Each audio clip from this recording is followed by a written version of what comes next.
are here at the launch of the Conscious Giving Guide. I am so excited about our conscious giver that we have on deck. I don't know why this is going to be my new word right now, but I keep thinking they're on deck, they're on deck, they're on deck. So because I'm just excited, and sometimes excitement brings sports analogies, but this is, you may have already looked at the Conscious Giving Guide and you saw him at the top. There were two choices. So I chose an organization, the East Wayne Street Center, and then I chose an individual. And this person is Mark Bucher. Mark is absolutely amazing. I had one conversation with him and I was like, he has to be in the Conscious Giving Guide for 2020.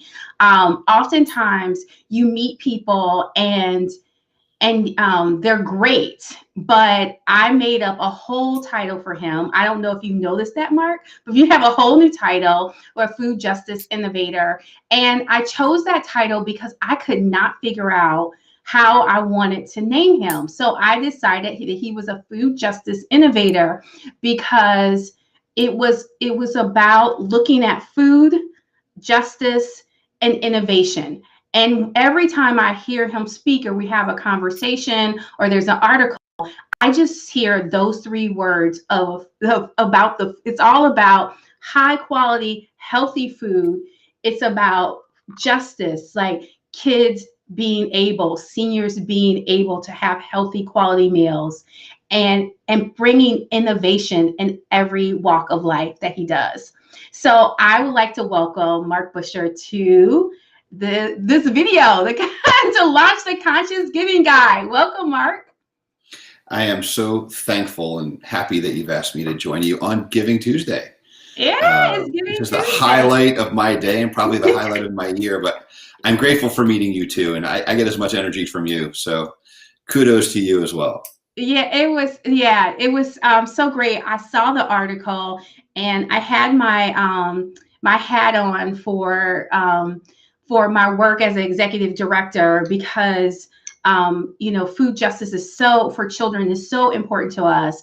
But then I also had this other hat on for conscious giving, and I was like, yeah, this is what conscious givers do.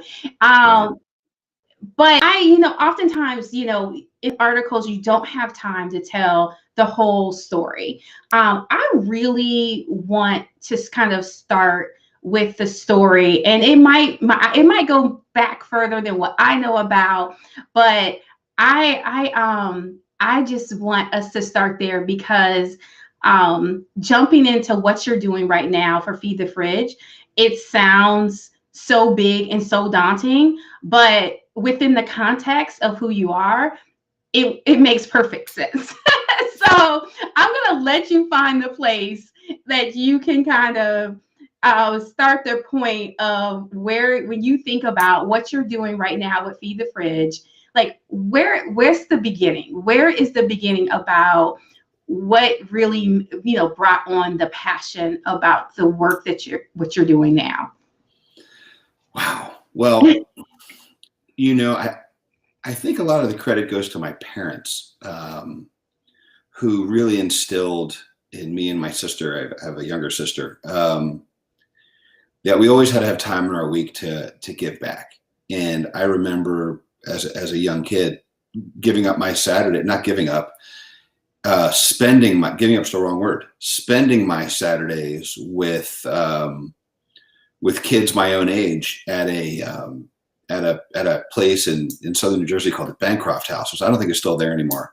But it's where kids with severe mental, physical, learning disabilities were living, where they were there for the proper attention and proper learning and proper environment. But me and a group of 6 or 7 of us would go there every Saturday to spend 2, 3, or 4 hours there, whether we were playing board games or we were watching TV or talking about events, or they were more interested in what was going on in our lives. But I did that forever as a young kid, and my parents were big proponents of that for both of us. So as I got older and I graduated high school and went to college, and there wasn't in college there's a whole lot of on-campus activities and philanthropies, and I didn't do a whole lot of it. I thought about it. I was in a fraternity and we did our own charitable work and fundraising and that kind of stuff. But I was always one to kind of make something out of nothing. So in my early career back in college, I was in radio, and I wanted to have a platform where I talked to every college student in America. So I created my own syndicated college radio show that was heard at every college and university in the country. I would record it. I would record it, and I would send out the cassette tapes back then when we went to CDs to every college radio station in the country, because they all needed content and I was giving it to them for free, but it gave me a platform. This is so funny. I'm like, the syndication was sending out little cassette tapes. There was no satellites back then for no budget. I know, but I'm laughing, but I'm just like, oh wow, I actually did a year of radio when I was in college, so I get the whole thing. Everyone's looking for content. Yeah, some dude falls asleep or some gal falls asleep, you got to put something on. Someone doesn't show up, you got to put something on. So we would every week we would send that out, but it was an important lesson for me that if you believed in something and you put time and effort towards it, you can make it happen. And I think a lot of people have ideas. There's a lot of people have great ideas, but then they don't put the time or the effort into making the idea happen. Like, it'll never work, or I don't have time to do it, or I have other things interfering that won't let me get to it. And I'm not that person. I've always said, I've had lots of ideas.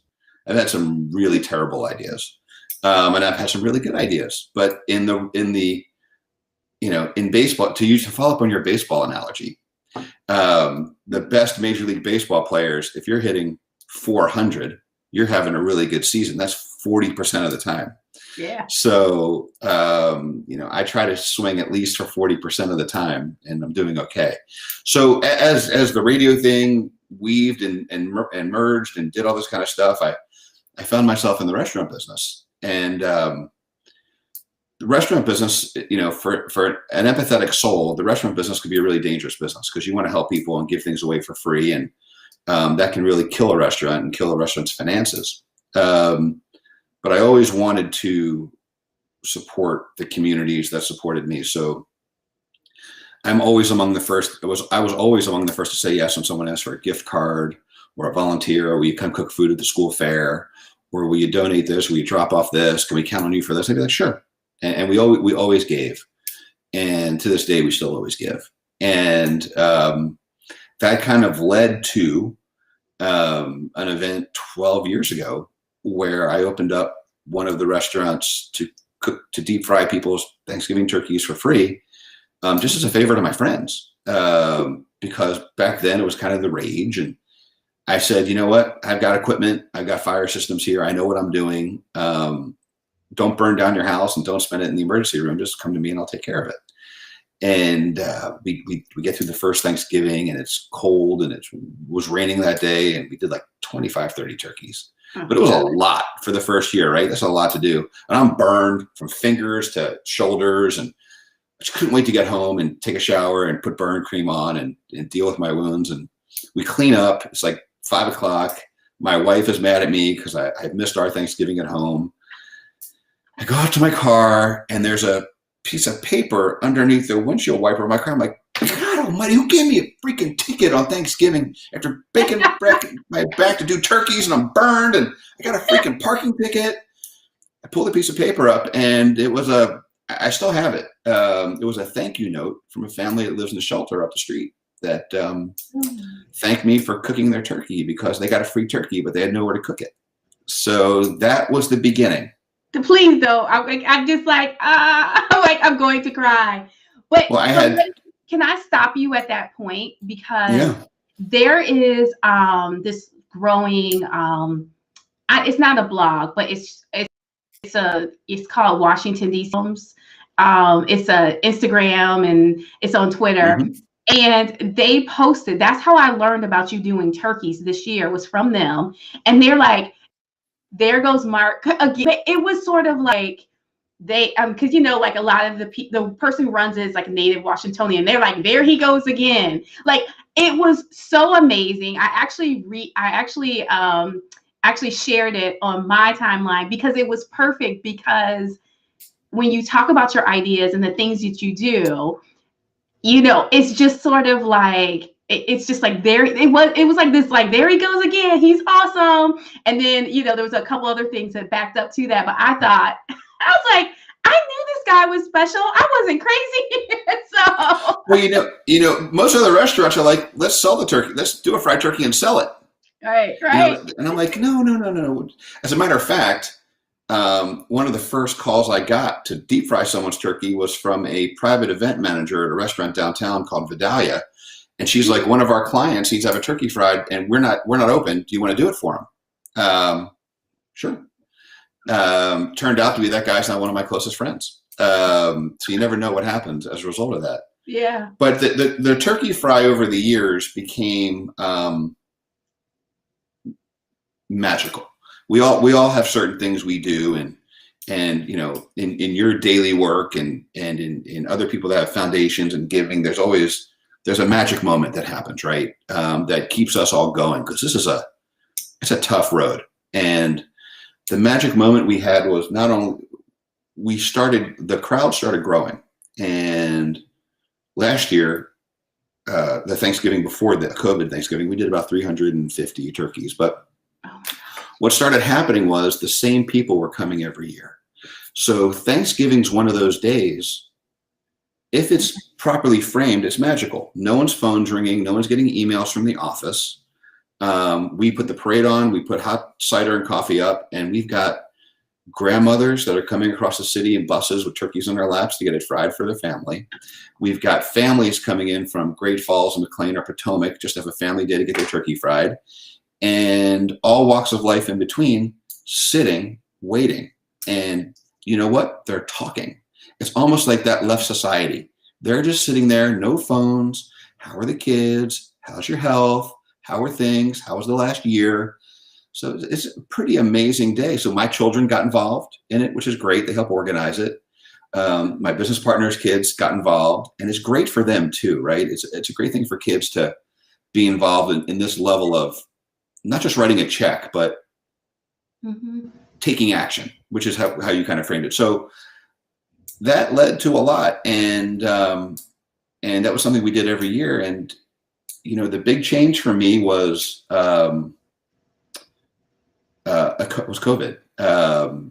Before we even knew what phase 1, phase 2, or phase 3 was, they in March, first week in March, there was a announcement made: if you're over the age of 70 and immune compromised, you need to just stay inside for a little bit and ride this out. Because I'm an empathetic soul, which is because of my parents raising me. My father had passed away a few years earlier at the age of 84. And getting him fed and getting him food was always a challenge for my sister and me, because he didn't have a smartphone. He refused technology. It just wasn't his thing. And he didn't know how to order groceries. He didn't know how to order a restaurant meal online, and relied on my sister and myself, our caregivers, to bring him meals or take him out to eat. Well, I knew my sister and I would be out of sorts. How do we get him fed? What do we do? We'd ask him if he had something to eat, and he would say yes, even though he was lying, because he didn't want us to worry about him. So one tweet changes the world. I put a tweet out. I didn't even talk to my business partners. I just said, if you know of anyone over the age of 70 who's now inside and alone, we will deliver them a hot, medium rare steak dinner, just like we serve at the restaurants. The big thing about what I do is doing everything with dignity. There's no poor person's meal. There's no half effort. It's the same meal everyone gets. We'll bring it to them. 10,000 meals later, and we're still doing it. We just started bringing these meals out, and I've learned as I've gotten older to pay attention, and just don't do the task and walk away from it, but pay attention to the messaging and the feedback coming back. And what we quickly learned was the elderly have been a forgotten group of COVID because they're quiet. They keep to themselves. Mm-hmm. They don't want to worry their families. These are elderly living independently. Mm-hmm. If they're not in nursing homes, but they're living in senior living communities or complexes. So they were in a whole lot of trouble. So we were starting to get them more and more food, and started to work with some social service agencies to figure out how we get them healthy, get them groceries and things like that. But then we had a kid problem. Then schools let out, and we started getting calls from school administrators saying, "We know you're out there delivering meals to the elderly. Do you mind bringing them to this family of children because they're not eating? Why are they not eating?" Because the school in which they're enrolled in is 6 miles away from their house, and that school is now closed for food service, and they can't go to the school closest to their house, and they're hungry. Mm.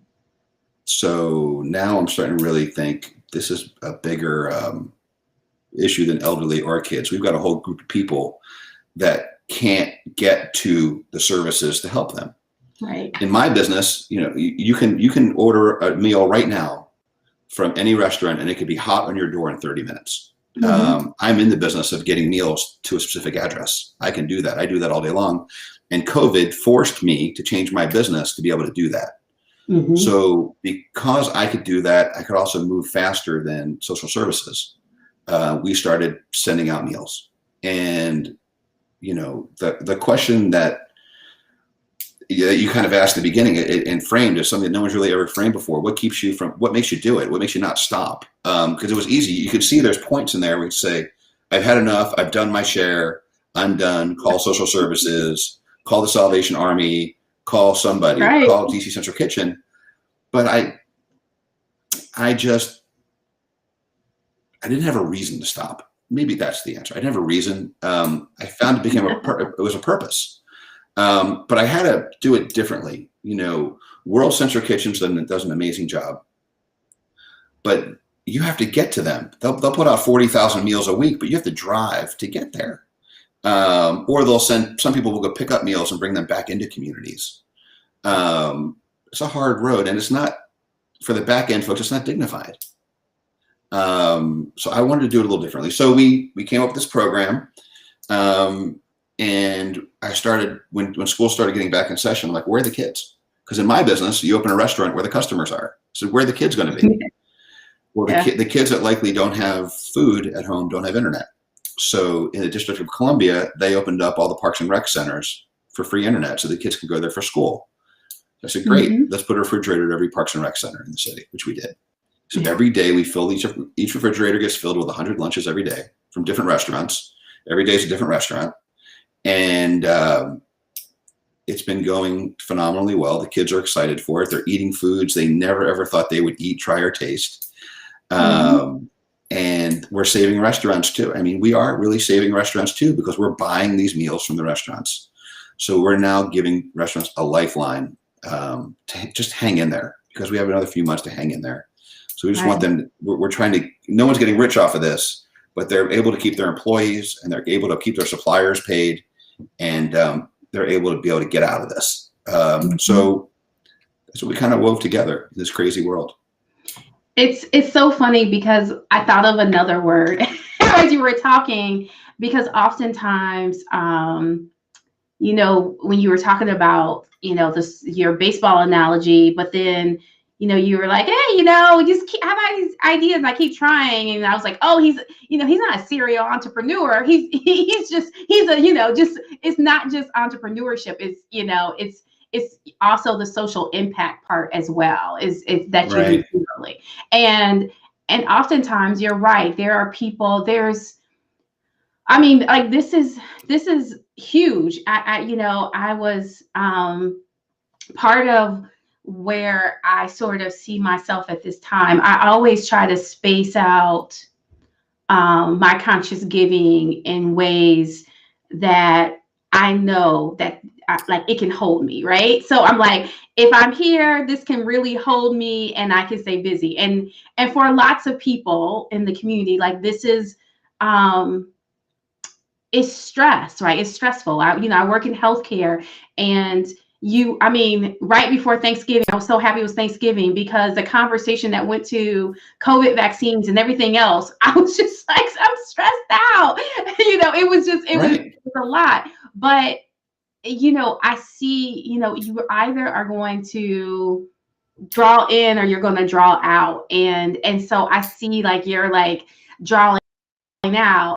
One of the things that I really want to do, so you all, when you look at the conscious giving guide, what you will see is a little strip of, you'll see Mark and you'll see this little strip of like meals or salads. And it was so funny because I just thought, is anyone going to get that these are the meals that kids receive? Like I literally, when we were actually like doing the final draft, because I kept trying to get the designer, I was like, hey, move this just a little bit over. I just want to make sure people see this because it's amazing. I heard you describe it. I believed you. I understood what you were trying to do right away. But still, I was blown away when I saw the meals, when I saw the picture of the food that you were serving. And I just thought, should I put a caption under this? Like, I literally thought that because it was that amazing. Pictures are real. Yeah, Yeah, I mean, it's amazing. no white bread, no bologna sandwiches, no mac and cheese, no chicken nuggets, no sugared drinks. It's interesting, at the Parks and Rec centers, the first week we were doing it, the kids were all carrying around bags of chips because they had unlimited amounts of chips available to them. Mm-hmm. The second week, everyone's walking around, whatever fresh fruit we had in the box, in the refrigerator, they all had. There was not a bag visible, and all bottles of water, and not the sodas or the Capri Suns. Not that they're bad, Mm-hmm. but it's a different. What we were trying to teach and show kids that food is nutrition, and proper nutrition means you'll think better, you'll learn more, you'll perform better in sports if you can just find the proper nutrition for your body. Right. And our guidelines are, and through your help, we got to some doctors and some nutritionists that are not part of the bureaucracy and not part of the USDA and not part of the school systems.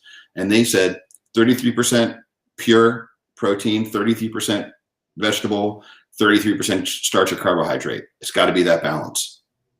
So we take it up and we do 6 ounces of grilled chicken, grilled beef, lamb. They've had salmon, and Yes. and they typically will get a green salad with it or fresh fruit, and then they will get a starch or carbohydrate, usually rice because it's easily digestible for everybody, and water. And there's fresh fruit and granola bars all day long in the refrigerators.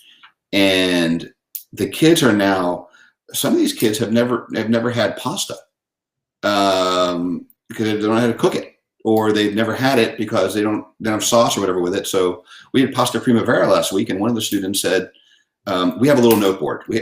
I'm sorry, I just explained this. Behind the refrigerators, we put a wall of Post-it notes so the kids can communicate back to us. So each week is a different theme.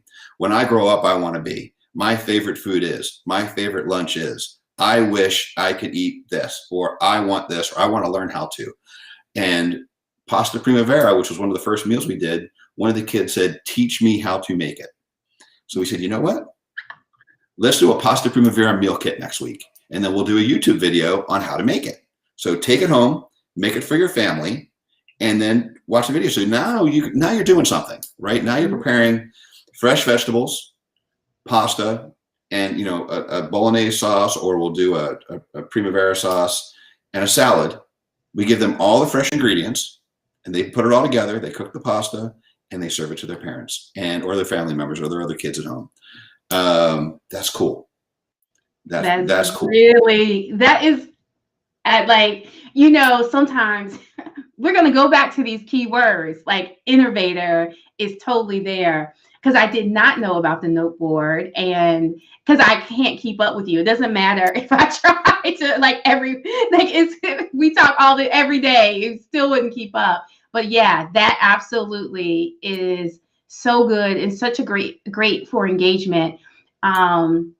So so when like many communities, but DC is seeing an uptick of violence and just in petty crimes, right? Like carjackings and stuff we haven't seen, like a lot of theft, auto thefts, and so forth. It's just things we haven't seen in a while, that just has started to really uptick. And I'm so happy when I was thinking about your story. What made me really happy is that one is that the rec centers are back open, because it sometimes people forget, like we just built a new rec center like at the end of the street in my neighborhood, at the Edgewood Rec Center, which Sure. is beautiful and so nice. And I had started going before COVID, because I was like, oh, this is a great place to work out and it's free, or my tax dollars, whichever one. And I just remember like seeing kids and they're all on their bikes, and like the basketball courts were filled. And it just sort of made me happy. Like I was just like, oh yeah, this is what rec centers are all about. So when I think about the idea of providing the meals, it's almost, it kind of goes back to this idea of like building community, right? And so those folks who worked at the rec centers, they knew those kids, they knew who they are, they knew their personalities and where they were supposed to be. And this was just like another touch point for them to intersect in a different way. I think that's just so neat. Well, when you and I first talked about this in probably September, we had a couple of decisions to make. And as I started thinking about it, so where to put the refrigerators. We were talking to DC public schools. We were talking to Montgomery County, Maryland public schools. We were talking to Arlington public schools. We were talking to DC Fire and Rescue. We were talking to DC public libraries. We were talking to Parks and Rec. And we soon realized, sometimes the best laid plans fail on execution because you don't really think through some things. And it's no secret, in the most at-risk wards in DC, the community's relationship with the police department is not ideal right now.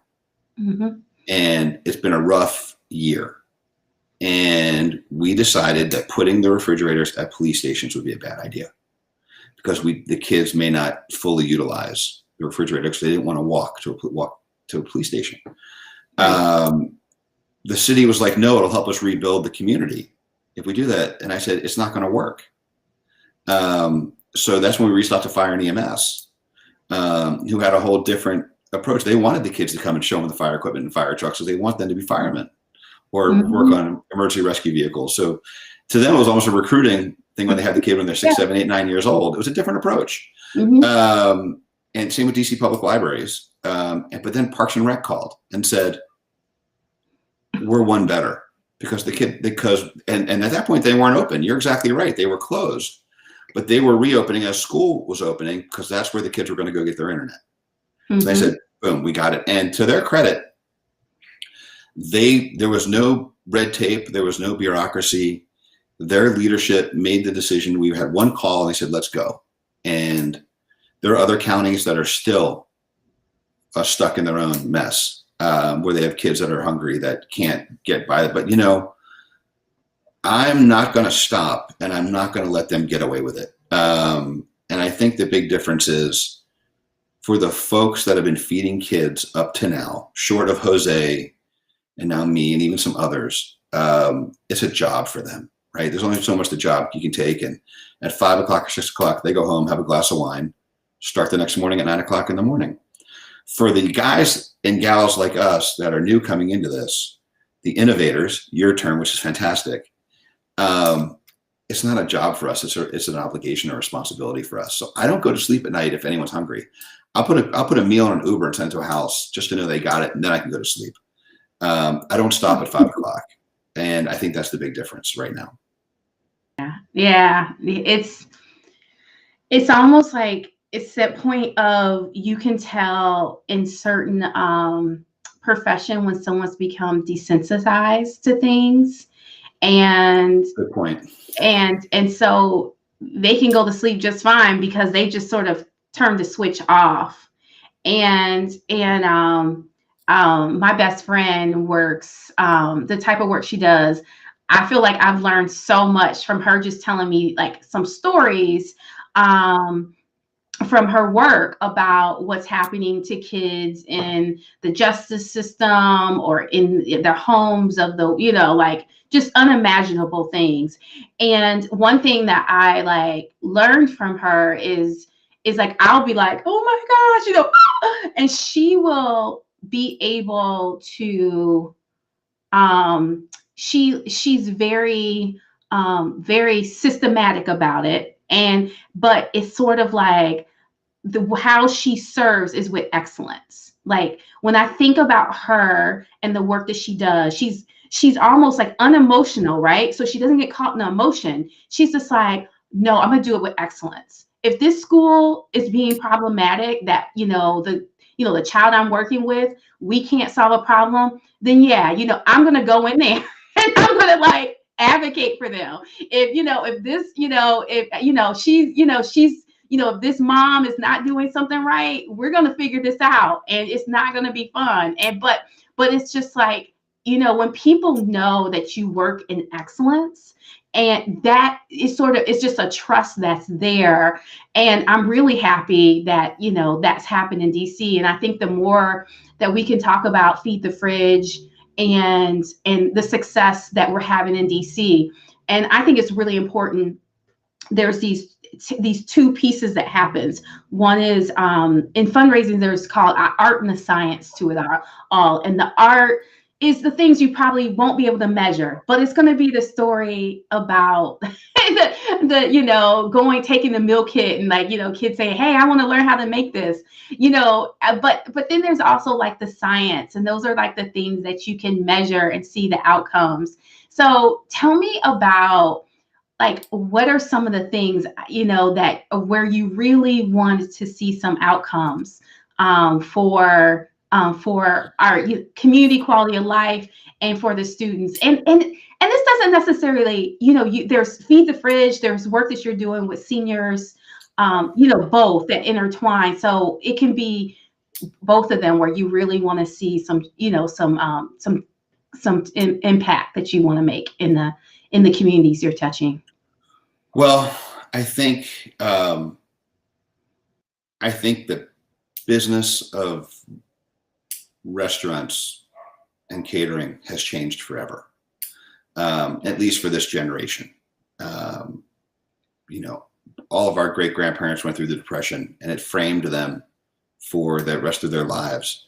I think us and the kids going through a pandemic is going to frame their rest of their lives. What I mean by that is, people are going to be much more careful now when they have a cold, when they have a flu, and when you don't feel well, you're not going to go to work, as opposed to pushing through it and going to work because you have an important meeting that day.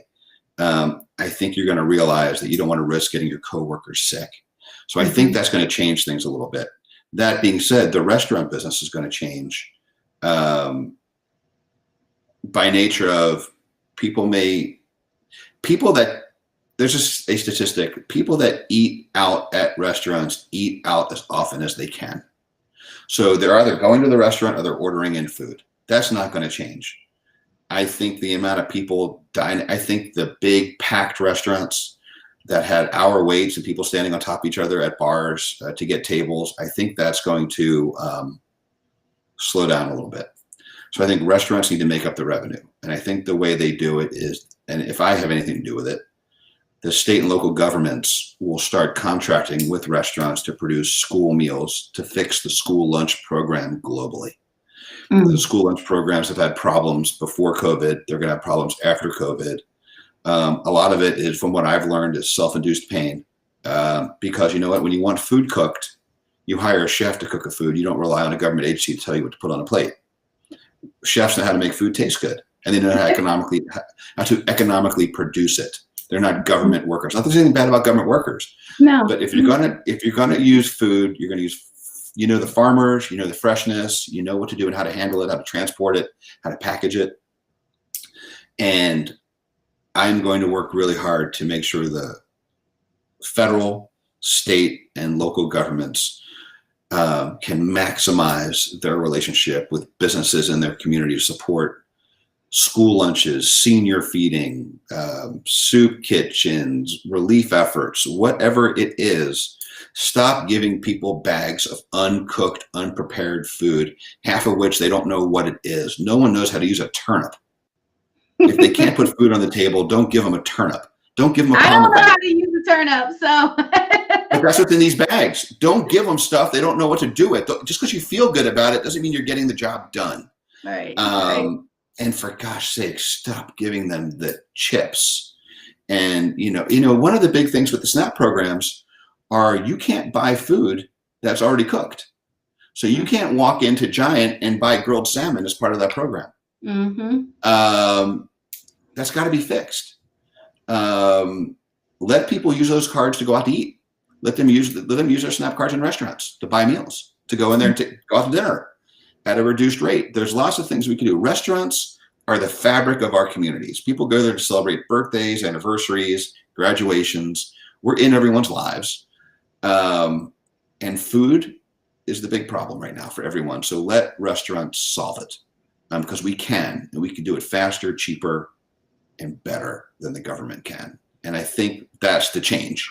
That's the yield. Yeah. And I think, part of it is, as you talk about dignity, as you were talking, I was thinking about this idea where, that, poor people don't deserve that, or, and now I'm really hoping, I don't know, I think it was in Dallas, Texas. Remember those lines?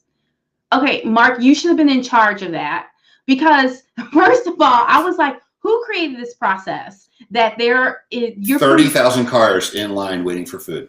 Who created that process? Like, it had to be a better way, a better system. It blew me away. I swear to you, I had a phone call an hour and a half ago with someone at NBC News, and I was trying to convince them, stop showing the 30,000 cars in line. That's not the story. They found the solution. And by the way, who organized that disaster? I don't know.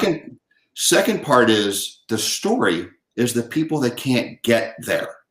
Right. That's the story. Your job is to highlight issues that society can solve once they're aware of. And it's the kids, it's the elderly that are the families that don't have transportation. They can't get there. Right. And that's the story, how they're being bypassed. Because some of that stuff, it's good, don't get me wrong. But I'm done. I'm over the feel-good days of giving out a bag of turnips to make someone feel good. It feels good. I handed out turnips and sweet potatoes and radishes today. What's that going to do for anybody?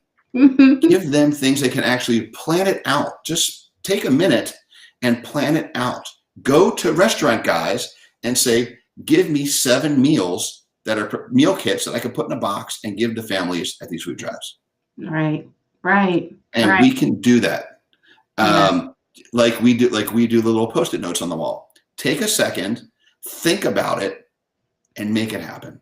And I think that's, we're going to work on that and hopefully get some change. But caterers, every caterer in this country is close to being gone.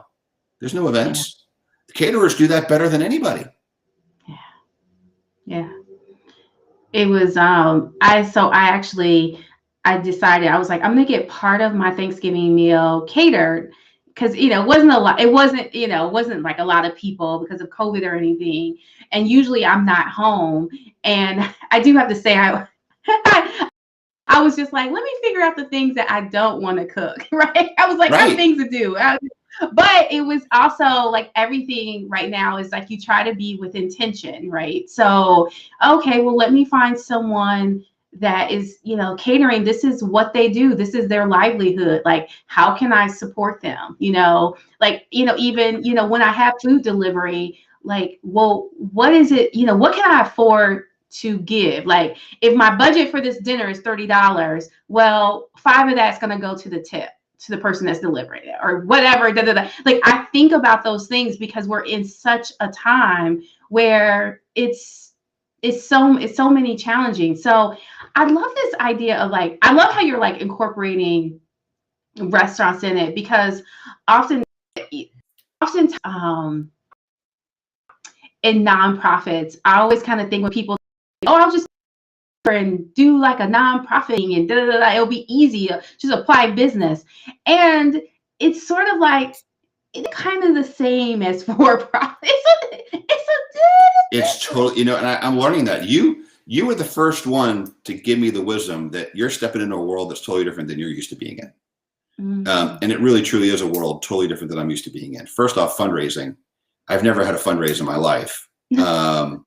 So, constantly putting, a post and to donate on the bottom of it. It's hard for me to do that because, I've never asked anyone for money in my life, but this isn't for me. It's for others. So I find some safety in that. But, stepping back, when you talked about ordering from caterers for your Thanksgiving meal, if you need heart surgery, you're going to a heart surgeon, someone that does it all day, every day, 365 days a year. You're not going to a nutritionist to do your heart surgery, as an example.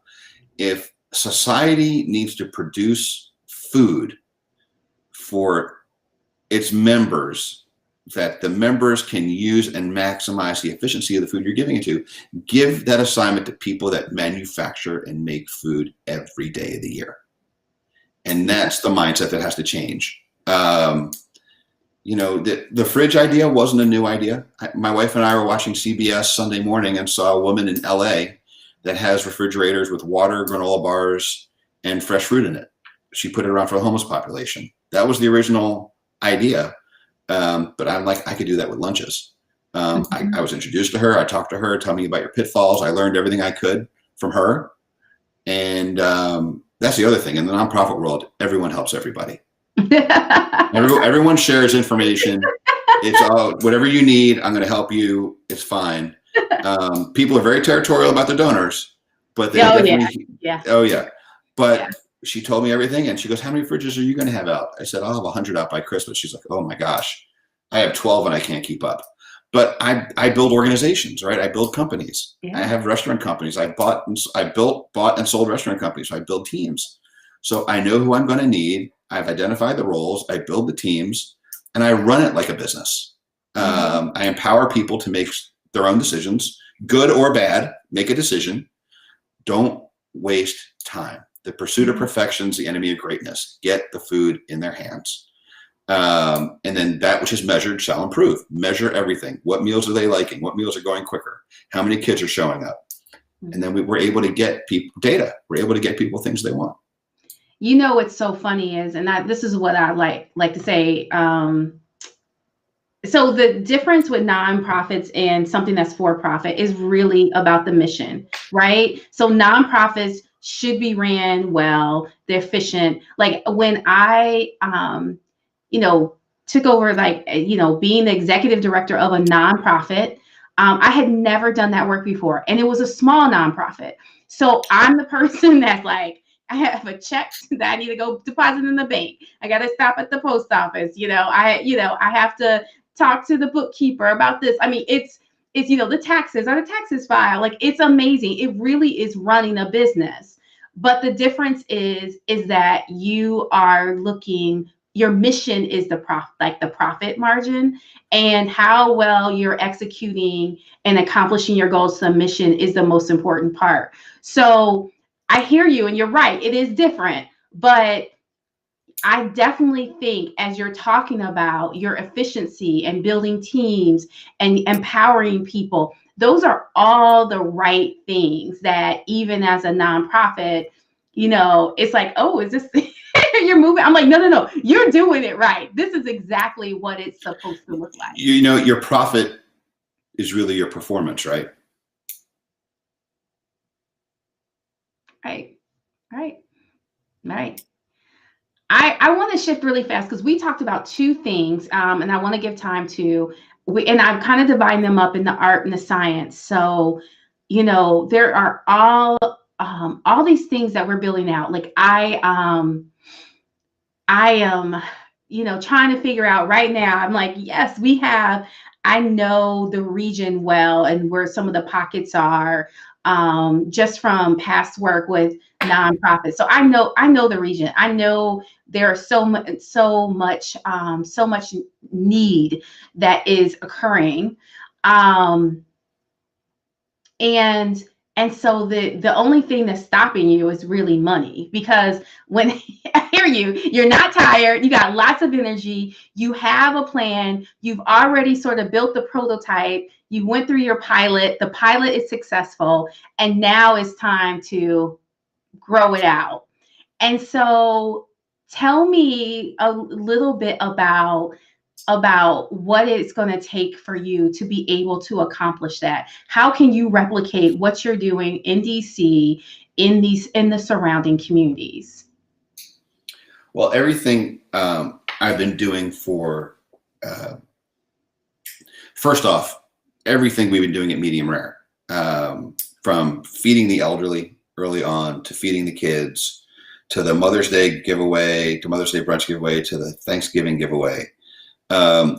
We've all done it and organized it in a way that any restaurant around the world can call me and say, how did you do this? Mm-hmm. And I can say, here's how we did it. Here's your operating book. Here's your operating manual. Here's how you do it. Here are the steps you need to take. And here's what you need to be careful of. Go. So we're doing everything for replication. Feed the fridge. We set up from the beginning for replication. Mm. And we're still figuring it out. I mean, we're only 2 months into it, yeah. 3 months into it, but we're still figuring it out. But from our operational procedures, our securing of refrigerators, to our operational procedures, how we get them installed, how we check them for service and reliability and make sure there's no damage or vandalism, to making sure the foods are tamper resistant that are put in there. Everything is in a manual that will be, it's in a document right now that we actually share it in a Google Drive, that we're going to get better at every day we add to it. And eventually that's going to be a manual.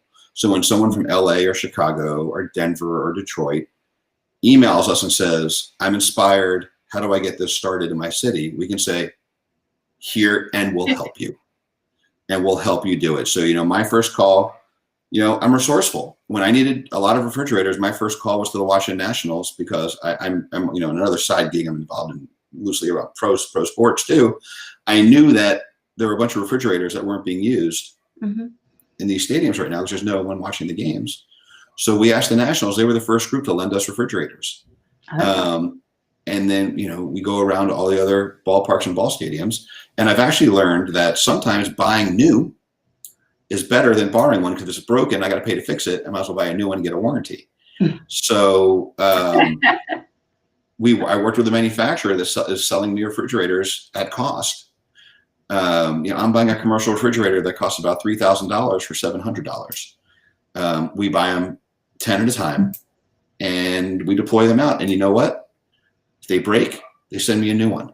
So that's kind of easier than getting them fixed. So we're learning, but those sources and those resources are being built for the future, for replication. Right. And like you and I started this conversation with, this does not go away after a COVID world. This was hopefully one of the good things that came out of a COVID world that will now handle insecurity with kids. There's always been a school lunch program. There's always been a poor kids school lunch program. This provides a dignified solution to a poor kids school lunch program. Right. And it provides meals to the elderly that are too embarrassed to ask. That's never going to go away. Mm-hmm. And it didn't just come up. It wasn't just something that just happened. It's been with us forever. We're just paying more attention to it now because we have to. Yeah. Yeah. So I, right now, and this is just kind of our launch day. And so as I'm talking to everyone in all these videos, and we will share these videos out. It'll be on YouTube, and then we'll include it in the Conscious Giver podcast as well.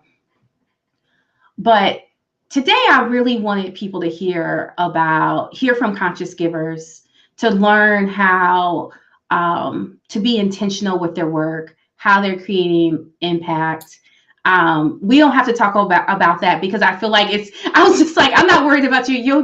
You're going to hit every nail on the head. But I really want people to hear this and understand that,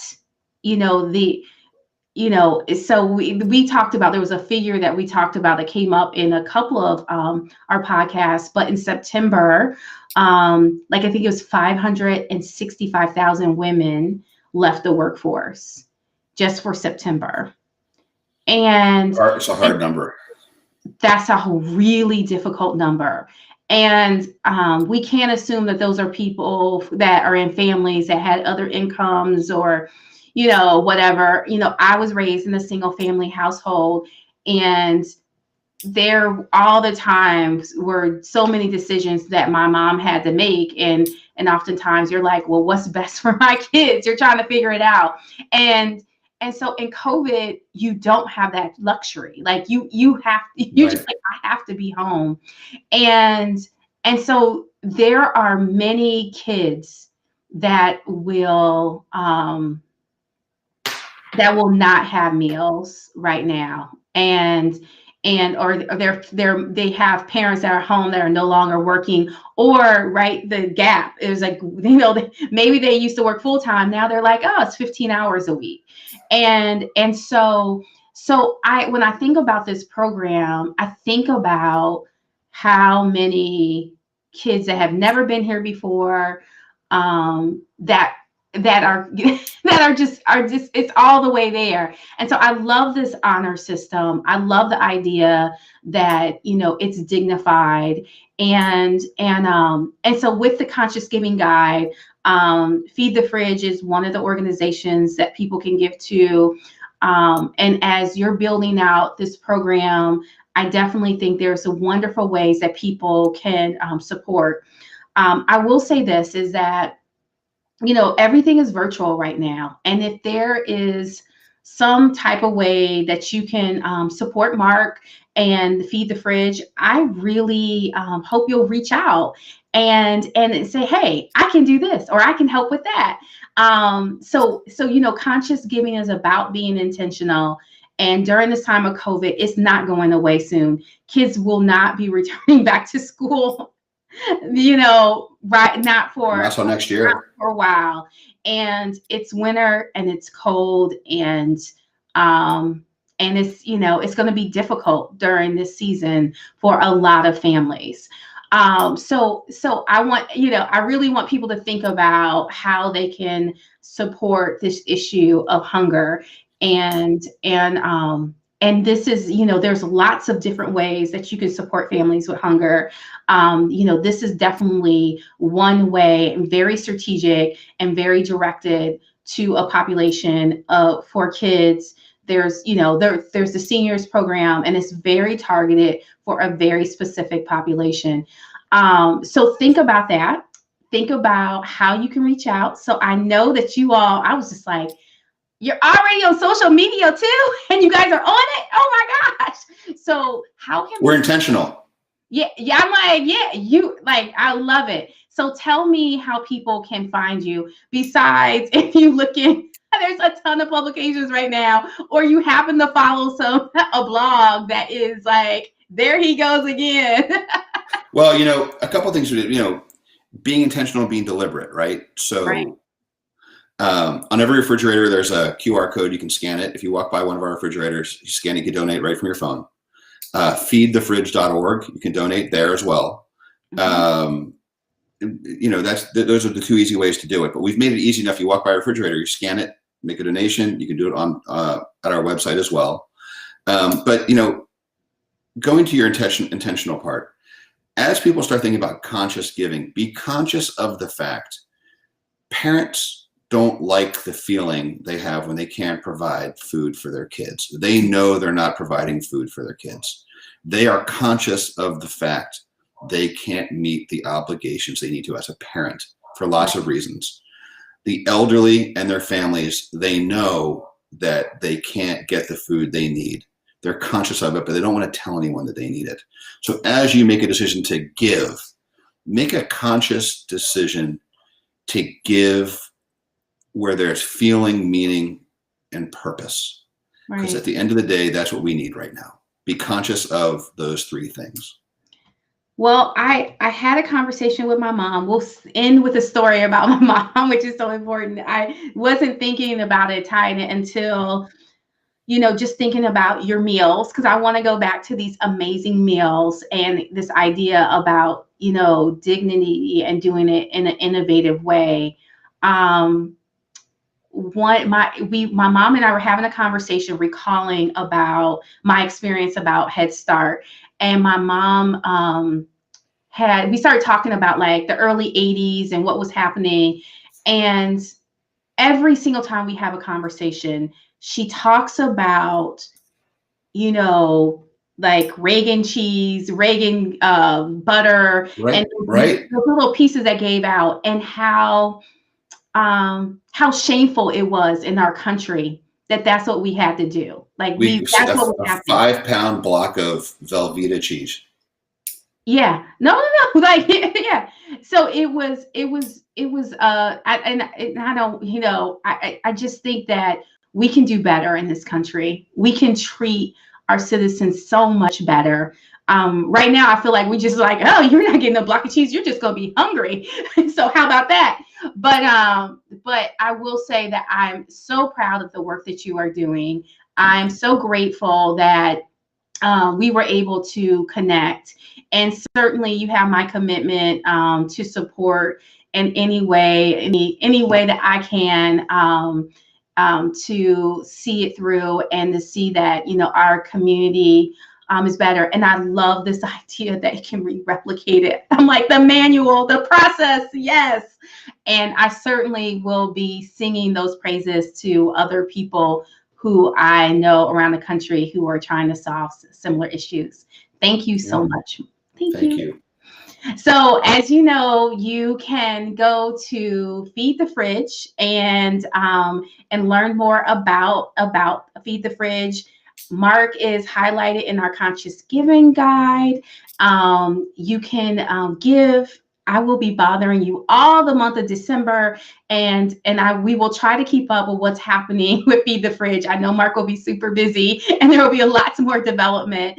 And certainly we will come back in our Conscious Giving Guide. Hopefully we can come back and sort of do a part 2, because I know there's going to be a lot more development. So thank you so much again, Mark, and you guys. Let's pull together as a community and do some conscious giving.